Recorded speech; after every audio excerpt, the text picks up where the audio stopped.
नमस्ते बच्चों, मैं डिम्पल भट्ट फिर से एक बार आपके सामने लेकर आई हूँ। एक खूबसूरत सा विचार विस्तार लेखन विभाग में आपको पूछा जाता है विचार विस्तार। तो आइए पढ़ते हैं विचार विस्तार।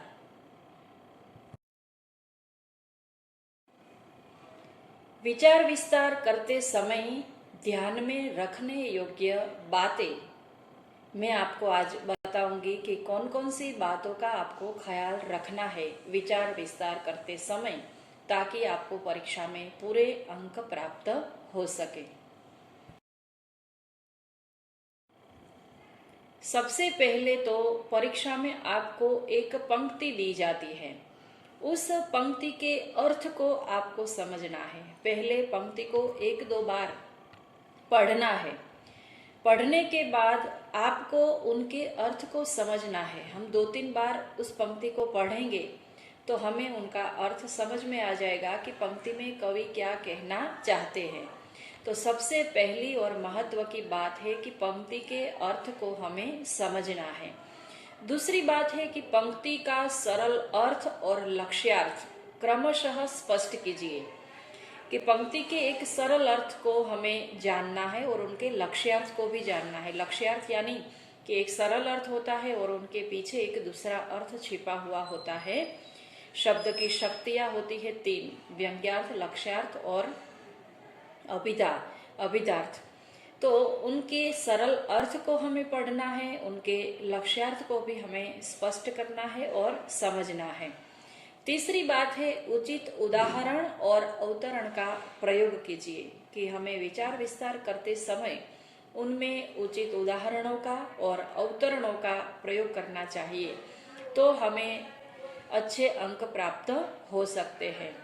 चौथी बात है वर्तनी, भाषा शुद्धि, विराम चिन्हों का प्रयोग कीजिए। कि विचार विस्तार करते समय हमें वर्तनी को शुद्ध रखना है, क्योंकि लेखन विभाग में और व्याकरण विभाग में वर्तनी को अधिक महत्व दिया जाता है। तो वर्तनी शुद्ध होनी चाहिए। हमारी लिखावट जो होती है वह शुद्ध होनी चाहिए। वर्तनी में अशुद्धि होनी चाहिए नहीं। भाषा शुद्धि होनी चाहिए कि हमारी भाषा सामने वाले को जल्दी से समझ में आ सके, इस प्रकार की सीधी सरल भाषा होनी चाहिए। उचित विराम चिन्हों का उपयोग होना चाहिए। अगर दो व्यक्तियों के हम बातचीत को प्रकट करते हैं तो उसमें उचित अवतरण चिन्ह का उपयोग होना चाहिए, अल्प विराम का उपयोग होना चाहिए, पूर्ण विराम का उपयोग होना चाहिए। अगर हम उदाहरण देते हैं तो योजक चिन्ह का भी उनमें उपयोग करना चाहिए। तो इस प्रकार चार जो बातें हैं वह आपको ध्यान में रखनी है। एक फिर से दोहरा सकते हैं हम कि पंक्ति के अर्थ को पूरी तरह से हम समझ ले। दो, पंक्ति का सरल अर्थ और लक्ष्यार्थ क्रमशः स्पष्ट कीजिए। तीन, उचित उदाहरण और अवतरणों का प्रयोग कीजिए। और चार, वर्तनी, भाषा शुद्धि और विराम चिन्हों का प्रयोग कीजिए। अब आपको परीक्षा में एक इस प्रकार से पंक्ति दी जाती है। ऊपर सूचना है कि निम्नलिखित पंक्ति का आपको विचार विस्तार करना है। कि निम्नलिखित पंक्ति का विचार विस्तार कीजिए। पंक्ति आपको इस प्रकार से दी जाती है। यहाँ पर मैंने यह उदाहरण लिया है एक, जिसके द्वारा आप अन्य विचार विस्तार लिख सकते हैं। सच्चा मित्र जीवन की औषधि है। तो हम इसे पढ़ते हैं तो हमारे मन में यह बात तय हो जाती है कि हमें यहाँ पर मित्र के बारे में लिखना है। तो इस प्रकार से पहले अपने मन में एक बात तय कर लीजिए कि हमें यहाँ पर किसके बारे में लिखना है और किसके बारे में यह विचार विस्तार दिया गया है। तो यहाँ पर सच्चे मित्र की बात कवि ने की है। अब किस प्रकार से हम इसे लिखते हैं देखते हैं। यहाँ पर मैंने सिर्फ एक आपको नमूना दिया है, एक उदाहरण दिया है। इस प्रकार आपको परीक्षा में और पंक्ति भी दी गई होगी, आपको उनका विचार विस्तार किस प्रकार करना है। सबसे पहले इन पंक्तियों का आपको नीचे इस प्रकार से अर्थ लिखना है। अर्थ है, सच्चा मित्र संकट में व्यक्ति की औषधि के समान रक्षा करता है। कि जो सच्चा मित्र होता है वह हमारे जीवन में औषधि के समान होता है और वह हमारी रक्षा करता है। अब उनके विस्तार को देखते हैं कि किस प्रकार हमें उनका विस्तार करना है। देखिए, इस पंक्ति में कवि ने सच्चा मित्र कैसा होता है वह बताया है। औषधि शरीर को रोगों से मुक्त करती है। विविध प्रकार की बीमारी को औषधि से दूर किया जाता है। यहाँ पर पहला जो सरल अर्थ है वह मैंने लिखा है कि जिस प्रकार औषधि, कि हमें कोई दर्द हुआ है, कोई बीमारी है, तो हम उस बीमारी को, उस रोग को औषधि से मुक्त करते हैं। तो औषधि हमारे शरीर को रोगों से मुक्त करती है। विविध प्रकार की बीमारी को औषधि से दूर किया जाता है। औषधि यानी दवाइयाँ। तो ये सरल भाव है। अब इनके लक्ष्यार्थ को हमें समझना है कि इसी प्रकार सच्चा मित्र व्यक्ति के जीवन के रोग दूर करता है। कि व्यक्ति के जीवन में भी अनेक रोग होते हैं, अनेक कठिनाइयाँ आती है, अनेक उनके अंदर जीवन में दुख आ जाते हैं। तो सच्चा मित्र क्या करता है, औषधि के समान किस प्रकार हमारी बुरी आदतों को वह छुड़ाता है। तो वह उसकी बुरी आदतें छुड़ाता है। जो सच्चा मित्र होता है वह हमारे जीवन की बुरी आदतों को, हमारे अंदर जो बुराइयां पड़ी हुई है, बुरे अवगुण है, वह छुड़ाता है। जब व्यक्ति निराश होकर धैर्य खो बैठता है तब सच्चा मित्र उसे आशा बंधाता है। कि कई बार हम जीवन में निराश हो जाते हैं, हताश हो जाते हैं, हमारे जीवन में ऐसी परिस्थितियां आ जाती है कि हमें कोई रास्ता नहीं सूझ रहा है।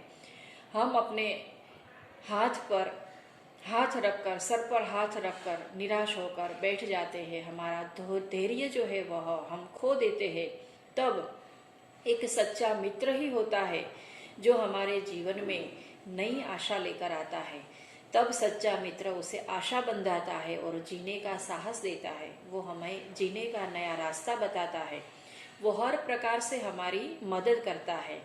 तो इस प्रकार यह लक्ष्यार्थ है।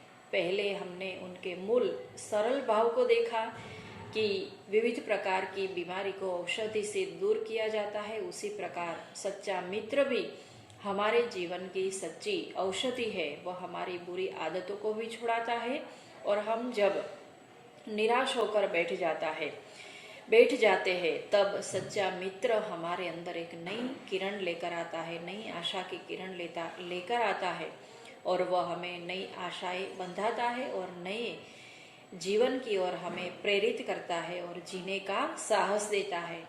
जैसे एक पंक्ति यहाँ पर मैंने रखी है, तो आप अपने हिसाब से विचार विस्तार में कोई भी पंक्ति भी रख सकते हैं। जैसा विषय वस्तु हो उसी प्रकार की आप पंक्ति उसमें रख सकते हैं। उसको ही मित्र बनाइए जो न छोड़ता हाथ, विपदा जब कोई पड़े हर पल देता साथ। कि तुम्हें ऐसे ही व्यक्ति को मित्र बनाना चाहिए जो तुम्हारा हाथ कभी न छोड़े। जब तुम्हारे सामने कोई विपदा आती है, विपदा यानी विपत्ति आती है, तब हर पल वो तुम्हारा साथ दे, तुम्हें अकेला छोड़कर कहीं चला जाए नहीं। तो यहाँ पर पंक्ति को मैंने रखा, तो पंक्ति अगर आप रखते हैं, कोई अवतरण अगर आपको रखते हैं, तो आपका परीक्षक पर अच्छा प्रभाव पड़ता है और परीक्षक आपको अच्छे अंक देने के लिए मजबूर भी हो जाता है।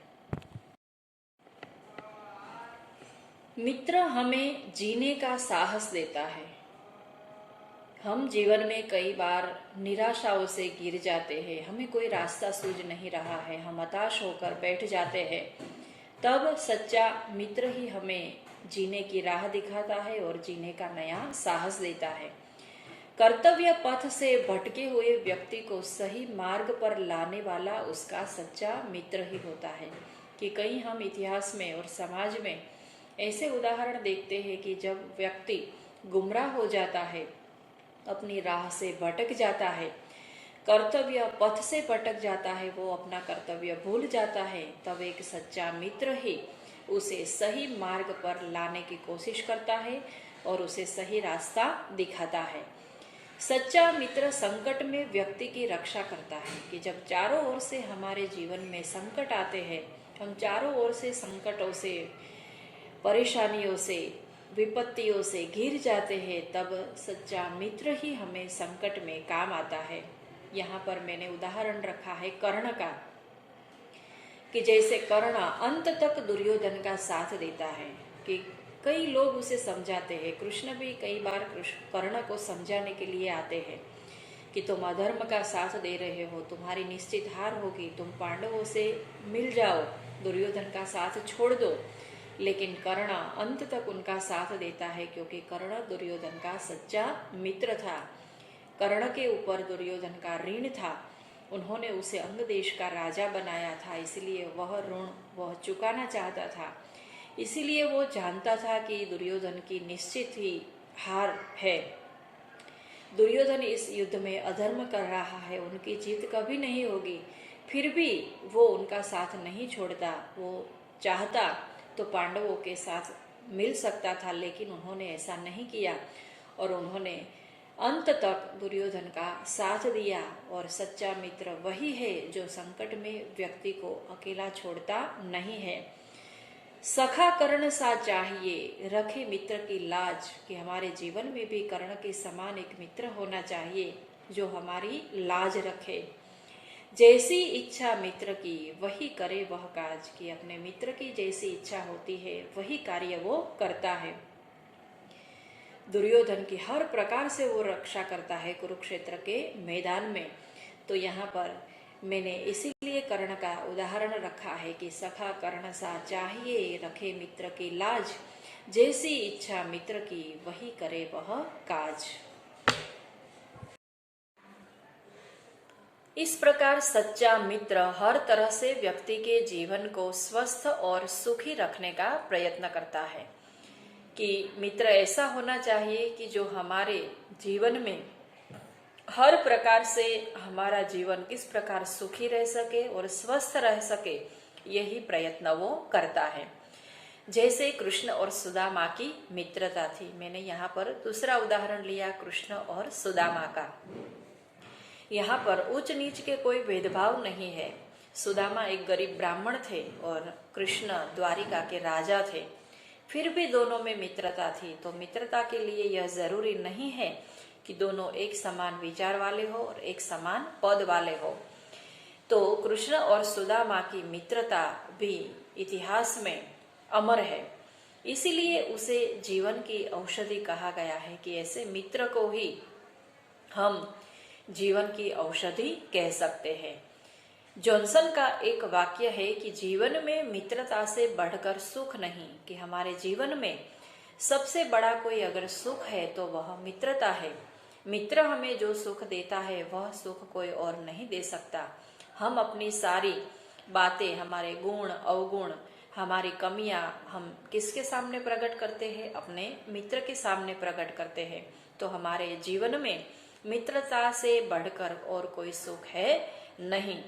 अंत में हमें बोध लिखना है, सीख लिखनी है कि हमें ऐसे विचार विस्तार से और पंक्तियों से क्या बोध मिलता है। बोध, हमें जीवन में सच्चा मित्र रखना चाहिए जो औषधि के समान हमारी मदद करे, कि जीवन में हमेशा एक ऐसा सच्चा मित्र रखिए जो औषधि के समान हो, हमारे जीवन की बुरी आदतों को वो छुड़ाए। हम जब धैर्य खो बैठते हैं तब वो हमारे अंदर नया साहस भर दे, हमें प्रगति की ओर ले जाए। हमारे जीवन में जब भी कोई दुख आए, कोई गम आए, कोई पीड़ा आए, तो कर्ण के समान कभी वो हमारा साथ न छोड़े और जीवन के अंत तक वो हमारा साथ दे। ऐसा एक सच्चा मित्र हमारे जीवन में होना ही चाहिए। और इसी के साथ हम इस विचार विस्तार को पूर्ण करते हैं। आपको परीक्षा में कर भला होगा भला, सच्चा मित्र जीवन की औषधि है, या फिर रहीम की कोई पंक्ति, या फिर कबीर की कोई पंक्ति, या फिर कोई ऐसा अवतरण दिया जाता है, उनके आधार पर आपको इस प्रकार से उदाहरणों के साथ विराम चिन्हों के साथ, पंक्तियों के साथ, अवतरण के साथ विचार विस्तार लिखना है। धन्यवाद।